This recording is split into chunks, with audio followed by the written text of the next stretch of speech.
একটি দুঃখজনক সংবাদ যেটি শুনতে পারলাম যে বাণিজ্য সচিব মহোদয় মারা গেছেন এবং সেটি একটি মশার বাহিত রোগ ম্যালেরিয়ার কারণে বাণিজ্য সচিব মহোদয় মারা গেছেন।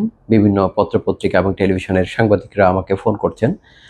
সেজন্য মনে হলো যে এই বিষয়টিকে জানানো দরকার।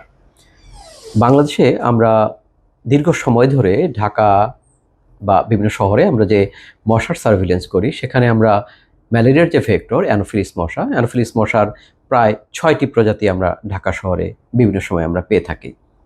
গত সপ্তাহতেও আমরা বেশ ভালো ঘনত্বের অ্যানোফিলিস মশা পেয়েছি ঢাকাতে। ঢাকার উত্তরাতে সবচেয়ে বেশি পাওয়া যায়। এছাড়া প্রায় প্রতিটি অঞ্চলেই আমরা এখন অ্যানোফিলিস মশা পাচ্ছি। পৃথিবীর বিভিন্ন দেশে আরবান ম্যালেরিয়ার রেকর্ড আছে।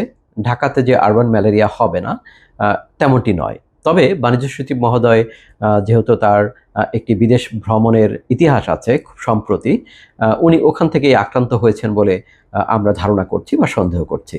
তবে বাংলাদেশে যেহেতু ঢাকা শহরে অ্যানোফিলিস মশার ঘনত্ব আছে বা অ্যানোফিলিসের অস্তিত্ব আছে, যদি রোগী অন্য জায়গা থেকে আসে সেখানে লোকালি ট্রান্সমিশন ঢাকাতে হতে পারে ভবিষ্যতে।